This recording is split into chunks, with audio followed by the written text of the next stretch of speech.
Good afternoon, everyone. We'll give folks just a couple of minutes here to gather before we get started.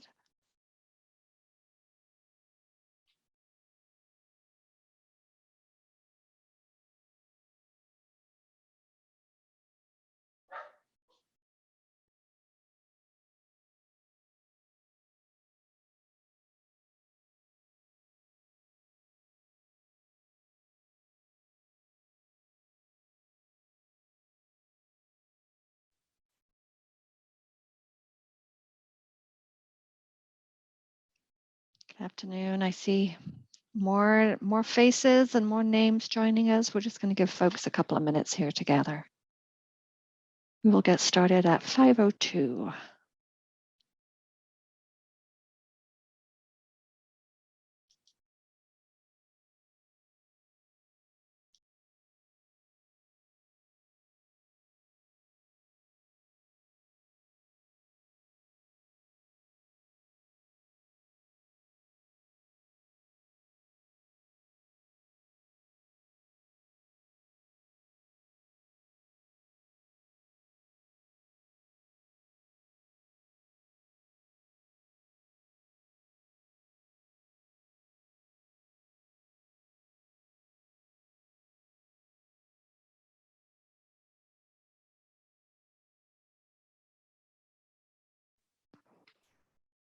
All right. Is there anybody else in the waiting room that you're aware of? Lydia, Oscar? Yeah, I'm letting people in as they keep requesting. Thank you.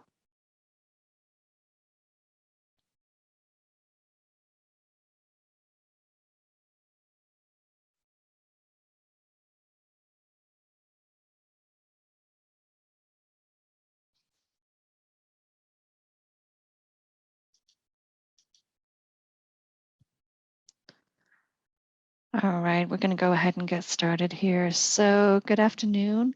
My name is Tracy Marshall. I have the honor of being the director for the Division of FAMLI at the Colorado Department of Labor and Employment. FAMLI is an acronym standing for the Family and Medical Leave Insurance, and I want to welcome you all to this rulemaking hearing. The time is 5:02 on Thursday, January 6, 2022, and this is a public rulemaking hearing held by this division with participants listening and speaking via internet and phone. A recording of this hearing will be added to the administrative record for these rules. Thank you again for joining us. The following division officials are on with me at this hearing, and that's Lydia Wologorski, who is our policy manager, Joshua Mayers, who is our branch manager, and Pat Teagarten, who is our policy director. Today, we will accept testimony for one set of proposed family rules that were published in the Colorado Register as proposed rules on December 10th, 2021. That rule is regulations concerning local government participation with the Paid Family Medical Leave Program, 7 CCR 1107-2. Anyone may speak on this rule. We will not be taking testimony on other family policy topics that are not part of these proposed rules regarding local government participation. For all rules from this division, the notice of public hearing and associated rulemaking documents were filed with the Secretary of State for publication on their website and in the state register as provided by the Colorado Administrative Procedures Act. The division then posted all rulemaking documents on our website and publicized them to our contact list of stakeholders. For more information on any of these proposed rules from this division, whether the rules covered at today's hearing, please visit the division's rulemaking page at family.colorado.gov on the tab labeled Proposed and Adopted Rules. Before we begin, a few rules and guidelines for the record. In this hearing, the division is accepting oral testimony as well as written comments through the Zoom chat window available to anyone joining via the internet. The same administrative record will include all oral testimony, all comments in the chat window, and all written comments submitted outside of this hearing. All testimony and comments were reviewed by the same division officials, including myself. So while you're free to comment or testify by whatever means you prefer, there is no need for you to repeat points in multiple forms of testimony or comment submission. Written comments may be submitted in various ways. You may email them to Lydia Woligorsky. You can submit them through the form on our website, or if they are short, you can type them into the chat window of this Zoom hearing. The comment deadline is 5 p.m. this Monday, January 10th, 2022. This hearing is for comments related to the proposed rules. If instead you have individualized questions that you would like answers to, we would be happy to respond outside of this hearing. You can email questions to lydia.woligorsky@state.co.us. And to spell that out for you, that is lydia.woligorsky@state.co.us. And she can route your questions to the right person to ensure you receive an individualized response. We anticipate that the time available for today's hearing will be long enough to hear all testimony on the proposed rules. We will stay online and in the hearing until there is no one else who wishes to provide public testimony. On the off chance that more time is needed, or if we run into any technical difficulties, this hearing may be continued to another date, which we will announce at the end of today's hearing, with details posted on our webpage by noon tomorrow. Thank you again for taking the time to attend this public hearing and to participate in our rulemaking process. We will now proceed with oral testimony. We will start with those who signed up to testify in advance. Before we get started, I do have a few instructions for participants. Please keep your computer or your phone on mute. If you are testifying, still keep your phone on mute until we call upon you. For those speaking, when we do call on you, please do the following things. Please unmute yourself. Please state your full name, job, and role, and whether you are speaking on behalf of any organization. Please state which rule or rules you will discuss. Please speak in a clear, slow voice. We may interrupt to ask you to repeat anything we think we may not have been able to hear correctly or that may not be audible on the recording. Please remember that testimony is limited to 3 minutes. If you wish to remain anonymous, that is your right under the Wage Protection Act, Rule 4.7, and you can certainly say your first name or use an alias or just describe as much as you are comfortable as to your role, your experience that you're here to testify about. We know many of you have more input on these rules than 3 minutes of speaking can cover, and that's why we've been soliciting written comments for months and will continue to do so until 5 p.m. this Monday. Also, if you have more to say than you can cover in your 3 minutes of speaking, you can certainly submit the rest as a comment by emailing it to lydia.woligorsky@state.co.us or by using our Google form to submit the written comments. If you would like to give your name and information for the record, whether you testify or not, or if you are not on the division's stakeholder list and would like to be sent notices of proposed rules or any other family publications, you can email Lydia Woligorsky at lydia.woligorsky@state.co.us after this hearing, or you can fill out the division RSVP forms on pages linked from our rulemaking page, which again is family.colorado.gov and under the news and events page, which can be found in the top navigation from the Colorado Department of Labor and Employment, commonly referred to as CDLE website. Thank you again for your interest in and your participation in these important matters of Colorado labor law and policy. I'm now going to hand over to Lydia, and she will make sure that you all get heard this evening. Thank you so much.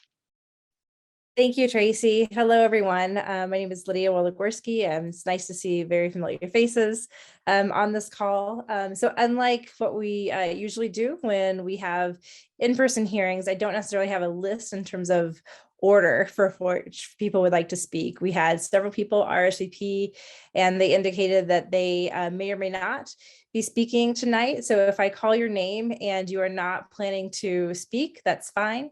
If you already know ahead of time that you are here to listen and do not have prepared comments and do not wish to make a comment, you can also send a chat, and then we will not call on you unless you pipe up. So we'll go ahead and start with folks that had indicated that they would be attending tonight through an RSVP. And so I'll try to announce 3 people at a time so that you can get ready to have your turn. So we'll start with Megan Dollar. You are the first of my Hollywood squares. So we'll go with Megan, followed by Diane, and then Caitlin Atone. So Megan, Diane, and Caitlin. Thank you. Thank you, Lydia. Hello, everyone. My name is Megan Dollar. I am the Legislative Advocacy Manager with the Colorado Municipal League. Sorry, did I jump the gun? Am I right here? Okay, No, just make yeah, you're good. Go. Thanks for having this hearing tonight. I wanted to voice a concern on behalf of the Colorado Municipal League and our many member cities and towns, 271 to be specific. We do have concerns with section 2.5, particularly C, which says that a local government must have a vote to, I guess, re-opt out again every 8 years. We do have some concerns with this. The initiative, and I think this is really coming from, whether or not the initiative really intended for something like this. When you look at the language in the initiative, there was not a period of time for which a local government would opt out. There was an opt-out. So, I mean, I think given the fact that there's already mechanisms within the rest of the rules for a local government to opt back in with a vote fairly quickly, I don't know why it's necessary to have to re-opt out every 8 years.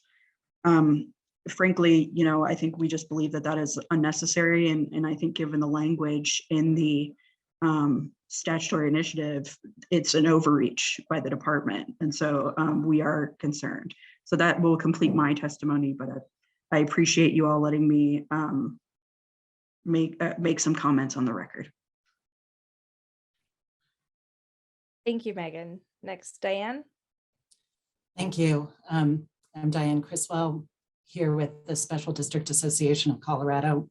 I don't know if I've got a couple colleagues on here that may have different comments than me, but we will try not to reiterate the same comments. We submitted comments in writing on September 1st and October 14th. We will submit written comments again. But so, to the extent that I'm not covering those today in oral testimony, we have the same concerns in this draft as in some of our previous comments.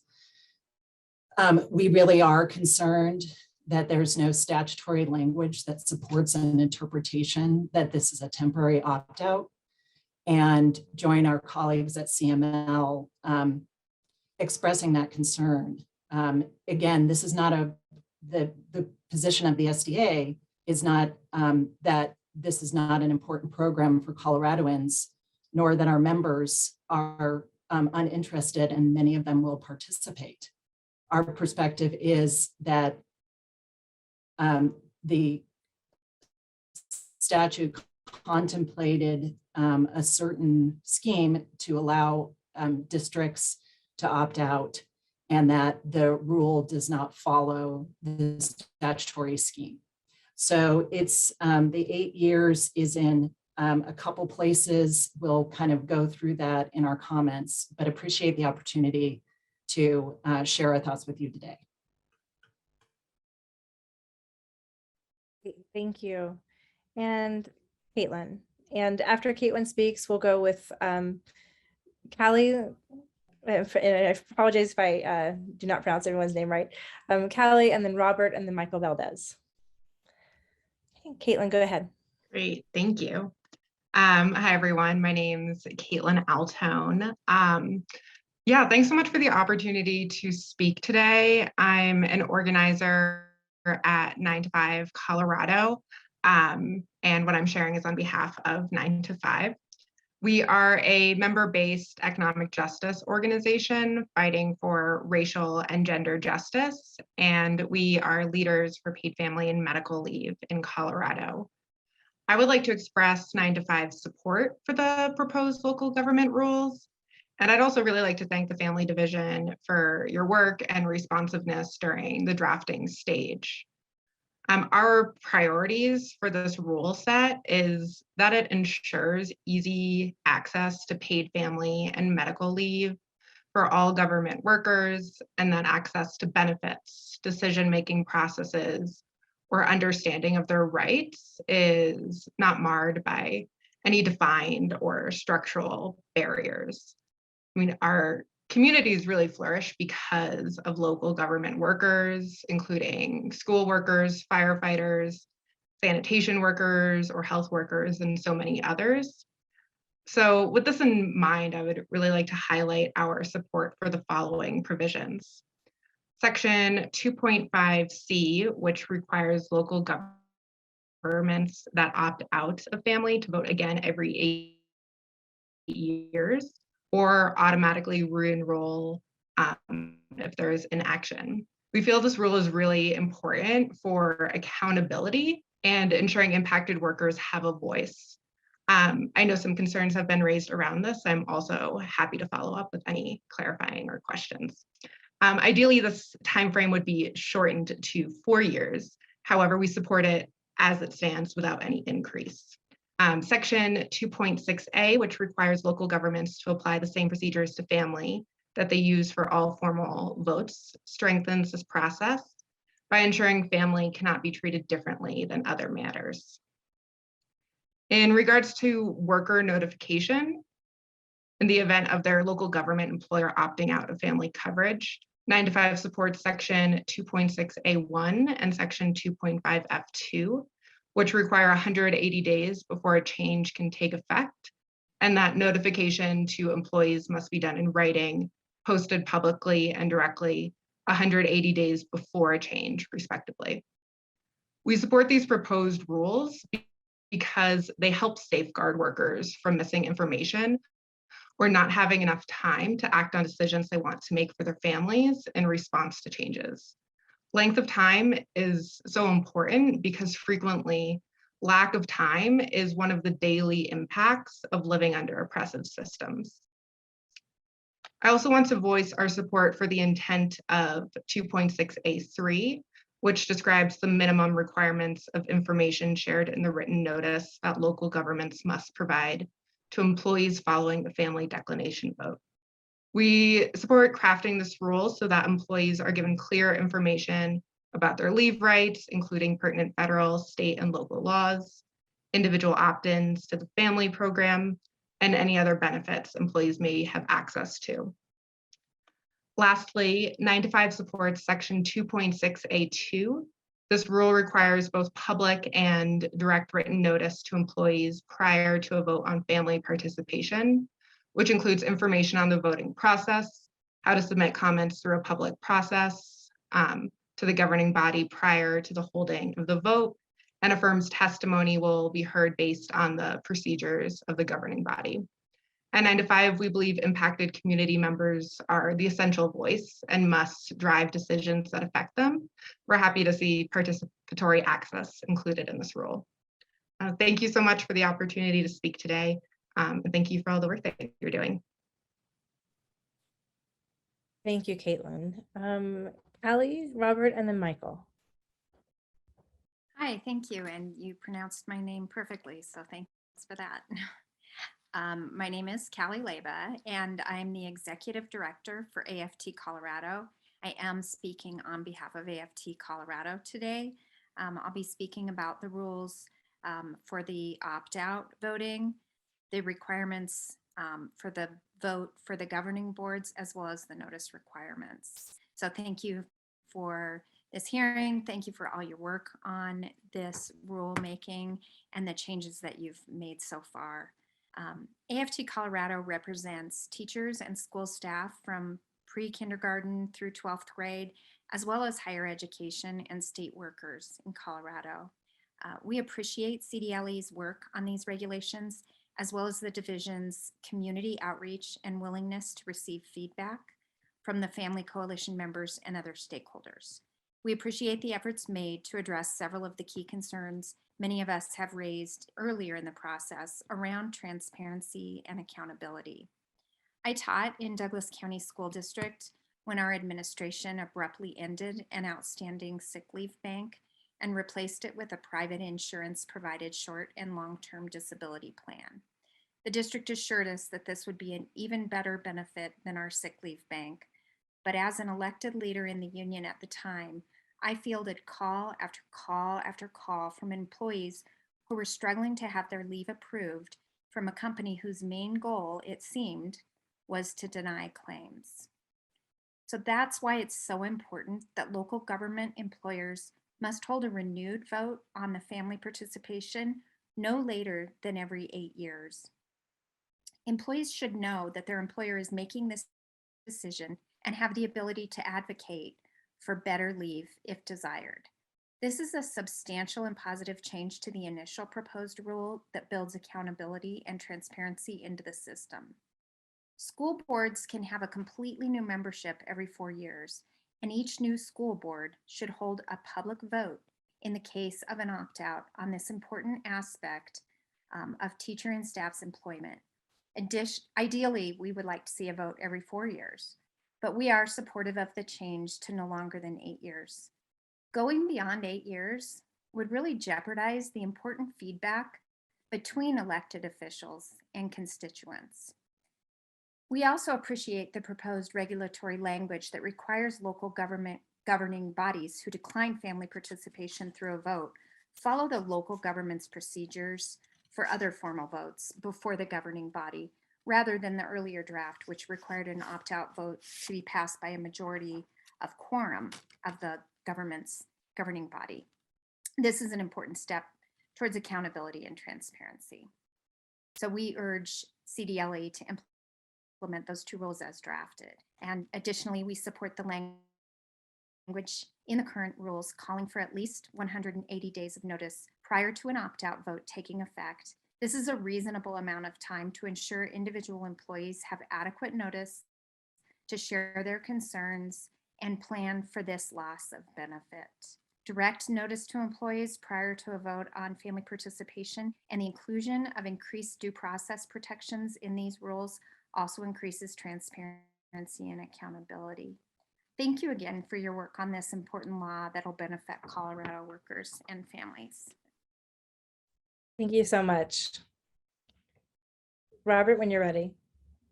Great, thank you. My name is Robert Lindgren. I'm with the Colorado AFL-CIO. We're a labor federation that represents 170,000 members across the state. I'm also the spouse of a public worker, and we are led by Josette Jaramillo, who is a public worker, a social worker down in Pueblo. I want to start by commending the new rules. I do think they are very improved on the previous draft, especially increasing fairness and transparency and making it easier for employees like nurses, firefighters, social workers to be able to understand when a decision was made and when they can advocate on it. I also, on the proposed regulation, section 2.5C, while I really would prefer a shorter time frame than 8 years, I understand that that is that this is an improvement on the previous language, and I certainly appreciate folks this being added in so that we don't have a situation where there is a sort of forever opt-out. Those are unfair to younger workers, new employees, and as we want to make sure that folks have the ability to understand when and how decisions are made, this increases the accountability of those elected officials within this system. Nothing in the statute necessitates a permanent opt-out, and the rules as written are within the authority of the department. enforcement, and it really follows the will of the voters. I appreciate the time to address you. We did submit written comments that go into more detail, but the proposed rules as currently drafted are an improvement that increases fairness and transparency and helps folks that are working on the front lines be able to understand their ability to advocate for these policies if they choose to. Thank you for your time. Thank you. So Michael is up next, and then after Michael, we'll have Mark Waller and Carrie George and Kim Skaggs. Michael, when you're ready. Thank you. Thanks very much. Good evening, Tracy, Lydia, thanks for the opportunity to be heard. I want to make sure I'm being heard okay. Sometimes my speaker doesn't work and my volume doesn't work. Anyhow, thank you. My name is Michael Valdez. I'm Director of Policy for the Special District Association. I join our friends at CML and my colleague Diane Criswell in having issues with 2.5C. And for different reasons, I want to just avoid going into repeating things, but also say that I think that this change goes beyond the scope of what's in the statute. I think it's a substantive change that was not intended, or maybe intended, but it's not in the language of the statute. And this renewal process goes beyond the scope of what's been approved by the voters and now in Colorado law. I do want to mention that the 8 years has its own set of difficulties, that it's probably an unintended trap for the unwary. That can get lost in the process. And I think that that would be an unfortunate situation where a district who didn't plan for it, didn't think about it, has to realize that they have to go back in there and renew their decision not to go forward. There are many opportunities for employees to come forth, make a presentation, get on the agendas, and a district would listen to those, obviously. These meetings that the districts have are open, they're public, they're published. There's no hiding the ball here. And so if there's an opportunity for the district employees to come in and say they want to be part of this program, the door is wide open. So again, the 8 years we think is an unintended trap for the unwary. That's what I have. Thanks very much. Thank you, Michael. Mark, you're up when you're ready. Yeah, I don't think I have anything to offer. I agree with Michael. Okay, thank you.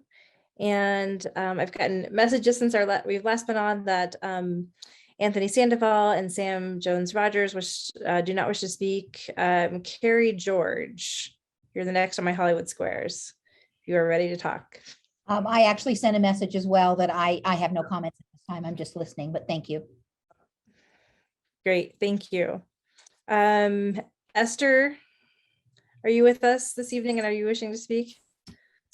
Yes, I am here. Can you hear me?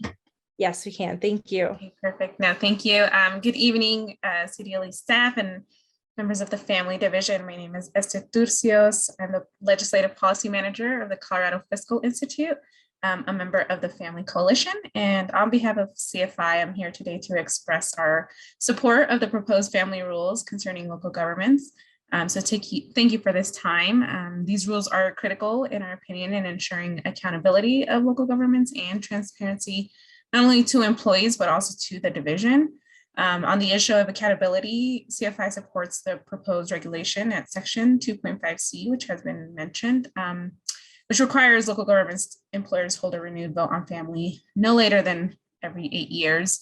We feel that maintaining this requirement of 8 years provides a necessary opportunity for local governments to revisit their decision and be able to address the needs of their employees periodically. Additionally, the improvements to the language in section 2.6A, which requires that local government votes on family follow the local government's procedures for other formal votes that come before that governing body, is really essential in helping to hold them accountable to not treating votes on participation in the family program as different than any other issues that may come before them. On the issue of transparency, we believe that proposed rules that allow for more transparency around both processes and decision-making are really invaluable in protecting workers and ensuring that their voices are heard. CFI strongly supports the proposed rules requiring direct notice to employees prior to a vote on family participation, as well as the inclusion of process and participation rights in the notice. We feel that this rule, coupled with proposed rules on reasonable time periods for providing required notice to local government employees regarding changes to family coverage and when those changes take effect, provide needed transparency to employees about coverage changes, their access to other types of leave rights, and ample time to address questions or concerns they may have. So together, the proposed rules concerning local governments provide both transparency in decision-making and accountability to protect the teachers, the firefighters, and the other public workers our communities and our economy rely on so that they can take care of themselves, care for loved ones, whether it's in a health crisis or to welcome a new child home. So thank you for this opportunity. Thank you so much, Esther. So I've had several direct messages and messages of folks that are just here to listen tonight. And so thank you so much for that. So I believe the folks that we have left in the call that have either not sent me a message or that may still wish to speak are Kevin Vick and Natalie Petrucci might have something to say. And then see, I have someone on the phone and I'm not sure if they're joining just on the phone and listening in or, but I have them at, the last four numbers are 0729. Okay. So let's go ahead and start with Kevin Vick and Natalie, if you want to let me know if you want to speak, and then if someone is listening on the phone, we'll go next. Okay, thank you. Kevin, the floor is yours.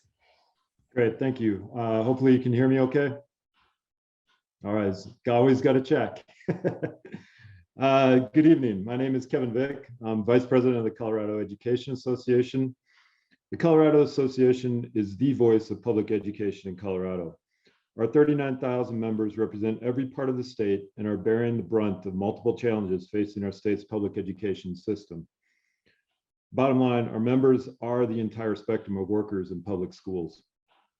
The ongoing COVID-19 pandemic has taken a toll on educators, students, and families for nearly 2 years, and the system is reaching a crisis point. Exponentially increasing workloads and bitter political vitriol over health and safety are causing intense educator burnout. This, on top of a decade-long underfunding of public education, is leading to low wages and low per pupil funding. And this has led to educators feeling undervalued by state officials and their local districts. Based on an October CEA survey, 67% of educators are considering leaving the profession. This is a 27% increase over the course of the last year. Additionally, member participants expressed extreme despair at how state officials and school districts view them. In fact, only 1% reported they feel very valued by state officials, and 10% said the same about their school district. Almost 6 out of 10 said adequate pay and benefits was the most important factor in feeling valued. It is for this reason that we believe it is so important to make sure educators are given access to the vital benefit of paid family and medical leave. We support the proposed family rules on local governments. As drafted, these rules strike the right balance between the interests of local government, employers, and employees. In particular, we are in strong support of the proposed rule, Rule 2.6b, which requires local government employers to reconsider a decision to decline family participation every 8 years. The declination should not be more than 8 years. The bottom line is these boards are elected and they turn over frequently, and new boards should have the opportunity to express their own position.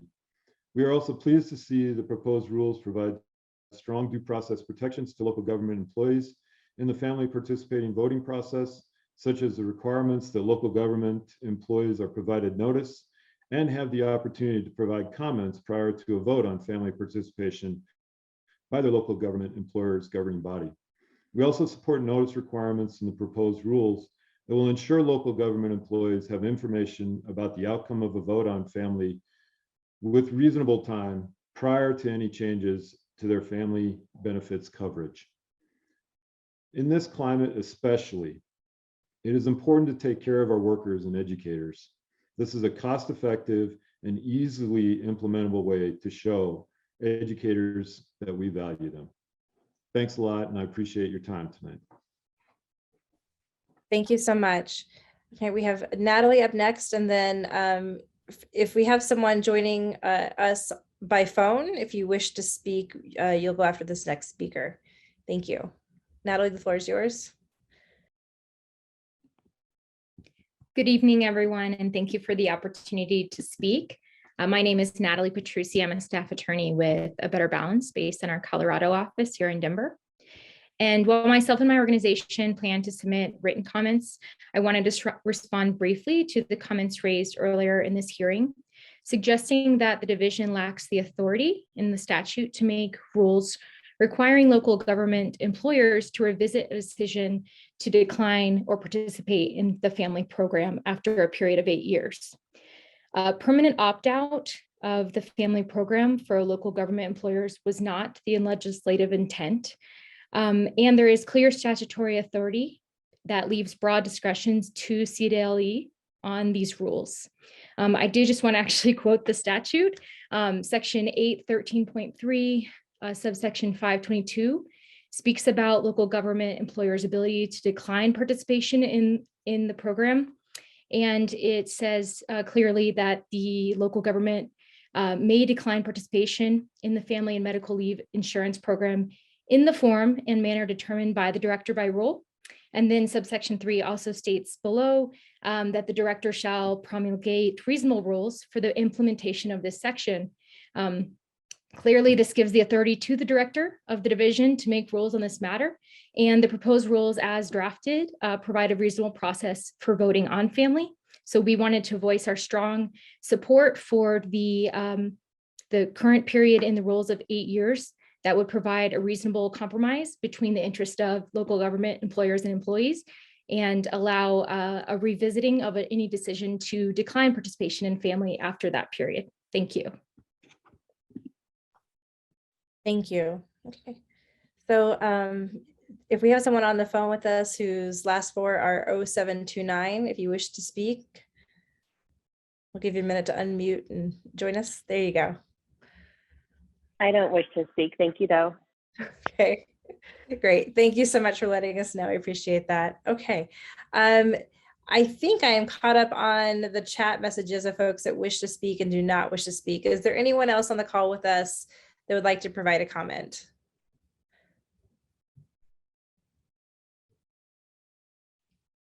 Going once, going twice, 5:30 at night. Okay. All right, so we'll go ahead and close this part of our call today. However, you have the ability to provide written comments to us, and we will take those written comments at any time, but we're going to close those off for this set of rules on January 10th at 5 p.m., which is Monday. So you have the whole weekend. And so many of you have already submitted comments. If you have, we have those still stand, and those are part of our record. If there are new things that have come up for you from listening to the call tonight and you want to give us more information, we are happy to take it. And so if you can get that to us by 5 o'clock on Monday, that will allow us to do a review of those comments and then make any suggestions or tweaks before they go forward in the next rulemaking process, which of course is our Attorney General's review, sending it back to Secretary of State, all of those good things. So with that, we'll go ahead and close our call unless there's any final thoughts or comments. Okay, thank you so much for your time this evening. We appreciate you participating in the process. Tracy, I'll let you close it out. Thanks, Lydia. Again, thank you, everybody. And on behalf of the Family Division, we really do appreciate this feedback. It's so valuable to all the work that we're doing. So I appreciate your time. Stay safe, stay warm, and we'll see you on the next call. Thanks. Bye. Bye.